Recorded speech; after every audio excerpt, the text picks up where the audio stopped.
Japan's seismic intensity scale tops out at 7. There is no 8. The instruments cannot report anything worse. On Tuesday afternoon, 2 towns in Kumamoto Prefecture hit that ceiling. A shopping mall's second floor came down after what witnesses describe as an explosion. A factory chimney fell on the people working beneath it. A bridge is gone.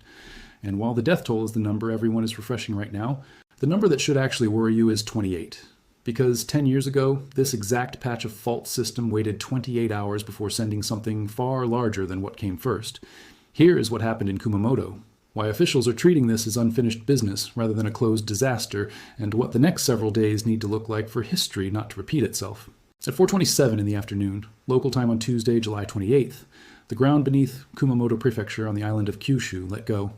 The Japan Meteorological Agency, which sits directly on top of the fault system with the densest seismic network on the planet, put the magnitude at 7.1.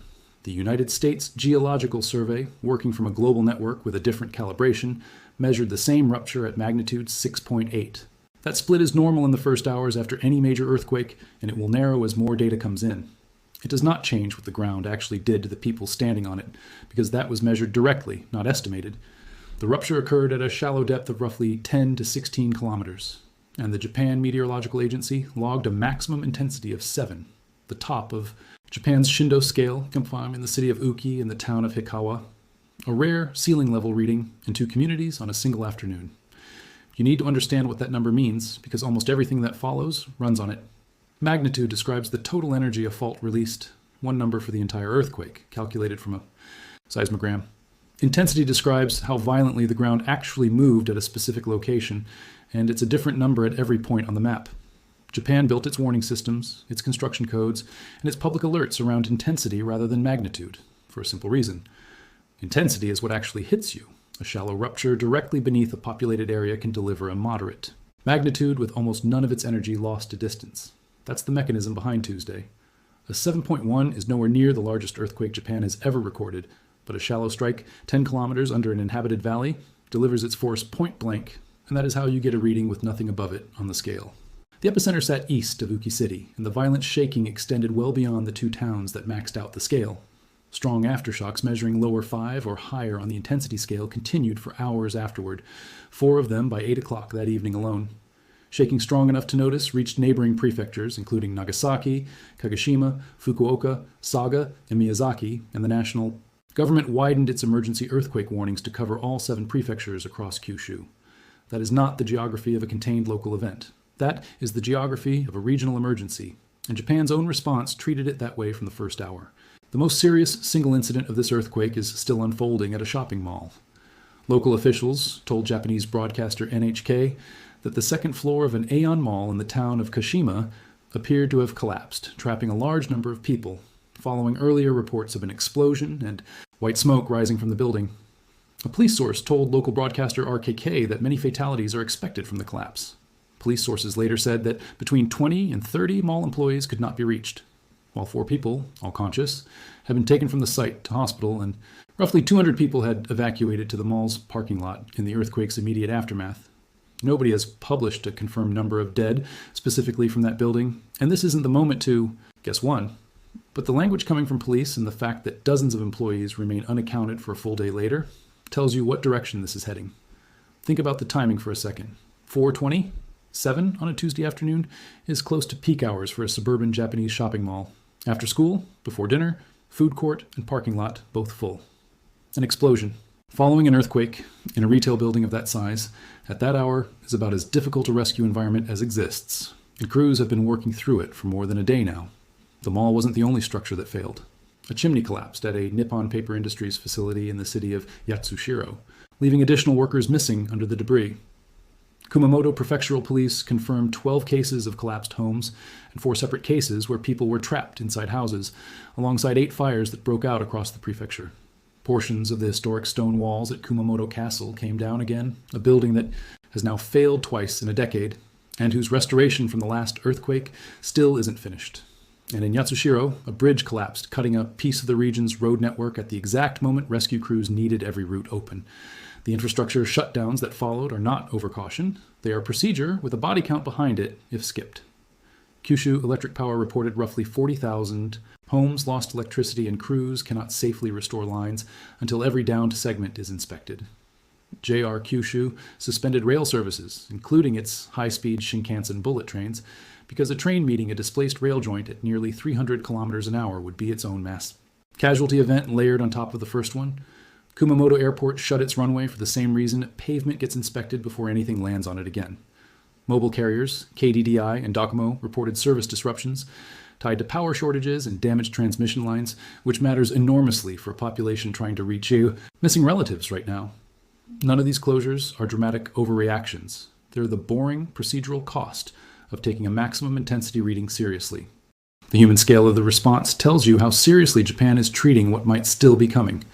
Authorities issued evacuation orders covering roughly 150,000 people, with emergency evacuation advisories reaching nearly 35,000 additional families in Amakusa City alone. Prime Minister Sanae Takaichi confirmed Wednesday morning that 13 people have been found dead, with scores of others still missing or injured as rescue work continued through the night. And she said every second counts as thousands of Defense Force personnel mobilized to reach those still trapped. 13 confirmed is very likely a floor, not a ceiling, given how many people remain unaccounted for at the mall and the paper factory alone. Expect that number to move in one direction over the coming day. There's a genuine piece of good news buried in all of this, and it's worth naming clearly instead of burying it under the damage reports. Japan's Nuclear Regulation Authority reported no irregularities at the nuclear power stations in the region, and the International Atomic Energy Agency said Japan had informed it there was no damage or safety issue at the Sendai nuclear plant, adding that it would continue monitoring the situation. That is the single most important number in this entire event, and right now, it's clean. It will be checked again after every significant aftershock, and it needs to stay clean. Kumamoto also happens to sit at the center of Japan's push to rebuild a domestic semiconductor industry. And that gives this earthquake a footprint well beyond Kyushu. TSMC built the first fab of Japan Advanced Semiconductor Manufacturing in the town of Kikuyo, the venture anchoring Tokyo's multi-billion-dollar effort to bring chip production back on shore. The seismic intensity in Kikuyo reached upper 5, past the threshold that triggers an automatic evacuation at the site, and a TSMC spokesperson confirmed the company evacuated personnel as a precaution. Sony and Fujifilm evacuated their nearby plants as well. There's real precedent for why this matters. The 2016 Kumamoto earthquakes damaged Sony's local sensor production and rippled through the global camera supply chain for months afterward. So far, nobody at any of Tuesday's evacuated sites was hurt, and no damage has been reported, which, if it holds after full inspection, means the near miss is the actual headline here, not a repeat disaster. The machines can be replaced if it comes to that. The people can't, which is exactly why this story is really about what happened to them and what the same stretch of ground did the last time it behaved this way. 10 years ago, almost to the week, this region wrote the modern playbook for what officials are doing right now, and it did so at a brutal cost.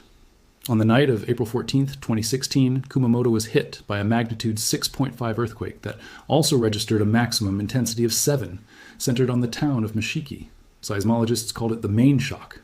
Residents were told the worst had passed. Families who'd evacuated started drifting back into homes that were cracked but still standing. 28 hours later, at 1:25 in the morning, a magnitude 7.3 quake ruptured the connected fault system nearby, larger than the first one, also hitting intensity 7, this time in both Mashiki and the neighboring village of Nishihara. The earthquake everyone had already filed away as the disaster got reclassified after the fact as a foreshock. It hadn't been the main event, it had been the warning shot. The death toll from that combined sequence reached roughly 275 people, according to the official count, with more than 2,700 additional injuries. A meaningful share of those deaths didn't come from either quake directly. They came in the weeks afterward, from the strain of evacuation itself, people sleeping in cars for warmth or space, medical care disrupted, stress and immobility contributing to fatal blood clots among the displaced. Buildings that had cracked but held through the first Intensity 7 event came down in the second before anyone could shore them up, with people still inside. That double blow, mechanic, first quake weakens the structure, second quake finishes it, is the exact reason this earthquake matters so much to the officials making decisions in Kumamoto tonight. Every one of those images from 2016 is sitting in their institutional memory right now. That earthquake forced the Japan Meteorological Agency to rewrite its own public guidance afterward. Officials stopped reassuring people that aftershocks only get smaller with time, because Kumamoto had just proven that assumption could get people killed. The updated guidance, born directly from this prefecture's own history, holds that for a period after a large inland earthquake, a quake of comparable size can still follow, and that possibility is exactly what's shaping the message coming out of Tokyo right now. A seismologist with the Japan Meteorological Agency urged residents to stay cautious over the next 2 to 3 days because of the potential for further aftershocks. And a local official in the town of Mifune, who watched roof tiles crash off nearby homes on Tuesday, said the shaking reminded him of the 2016 quake and that it frightened him. When you hear officials in this exact region talk about caution, understand that it isn't generic disaster messaging. It's this fault system's own track record, written into national policy, now pointed straight back at the place that produced it. There's one more historical coincidence worth a mention, because it's genuinely strange even though it means nothing scientifically. On July 28, 1889, the same calendar date, a century and change earlier, a magnitude 6.3 earthquake struck Kumamoto, killed roughly 20 people, and damaged Kumamoto Castle. That's coincidence, not pattern. Earthquakes don't run on calendars. But it's a reminder that this particular stretch of ground has been doing this, on record, for well over a century.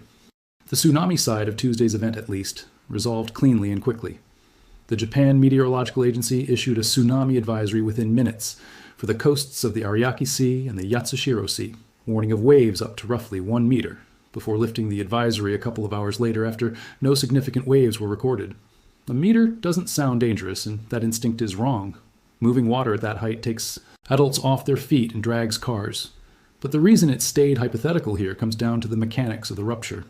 This was a shallow, inland, sideways slipping fault rather than the kind of vertical seafloor displacement that shoves large volumes of water.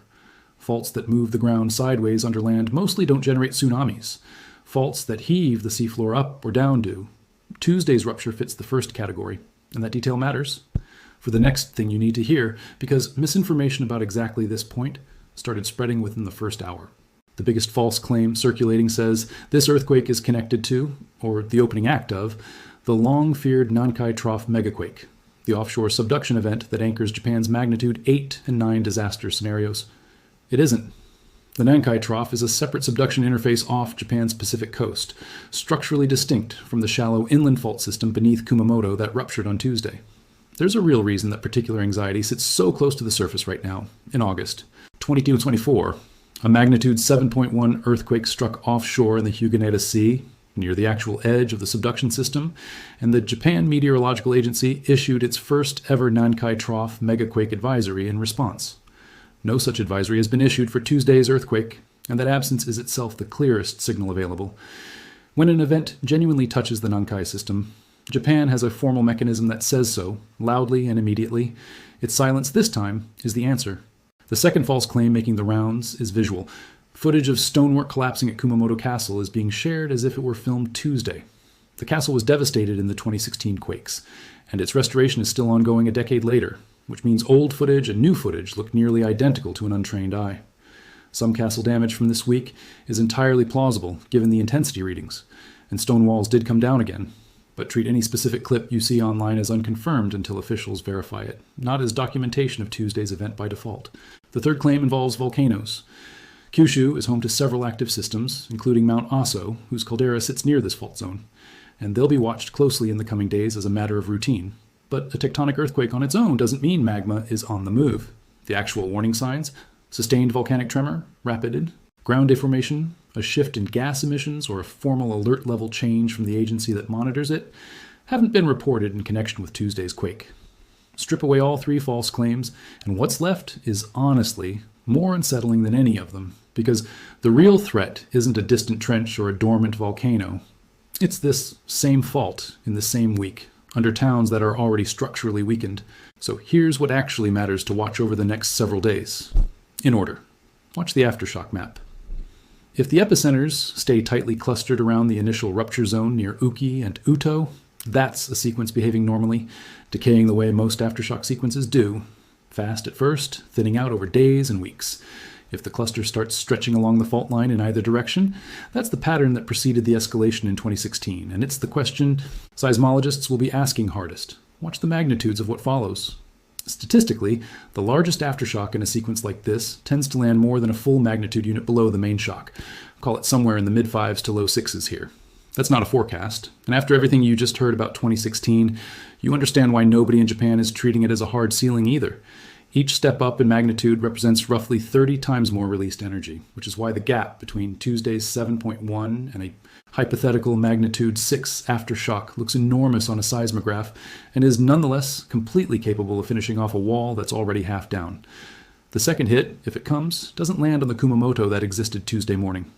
It lands on cracked retaining walls, primed slopes, and neighborhoods where everything still standing has already been weakened once. Watch the casualty numbers coming out of the mall and the paper mill over the next day, because that is almost certainly where this earthquake's final toll gets decided. The dozens still unaccounted for at each site are the largest single block of uncertainty in the numbers right now. And watch the nuclear inspection reports after every significant aftershock. Clean as held so far, and every additional clean report matters more than the last. The official guidance out of Tokyo right now is about as plain as government language gets. Stay out of damaged buildings, keep away from slopes and retaining walls, and stay alert for shaking of comparable scale in the days ahead. Expect the specific numbers in this story to keep moving through the next 24 to 48 hours. Injury counts will climb as hospitals finish reporting. The mall situation will resolve one direction or another, and magnitude figures may still shift slightly as reviewed data replaces preliminary readings. None of that is anyone hiding anything. Reviewed seismic data always lags the initial event, and Japan publishes all of it as it comes in. If this region has taught the world one lesson, it's that the label main shock only ever gets assigned in hindsight. Kumamoto learned that at a cost of roughly 275 lives a decade ago. Every emergency decision being made in the prefecture tonight, the evacuations, the rail shutdowns, the runway closure, the nuclear rechecks, is built around refusing to make that same assumption twice. Whether this week turns out to be a violent quake followed by a normal fading aftershock sequence, or the opening act of something worse, is a question nobody can honestly answer yet. The rescue crews, still working the mall, and the collapsed structures in Yatsushiro tonight are operating entirely inside that uncertainty. The instruments are running, the map is filling in hour by hour, and until it does, the only responsible thing anyone can tell you is to watch the data, not the rumors.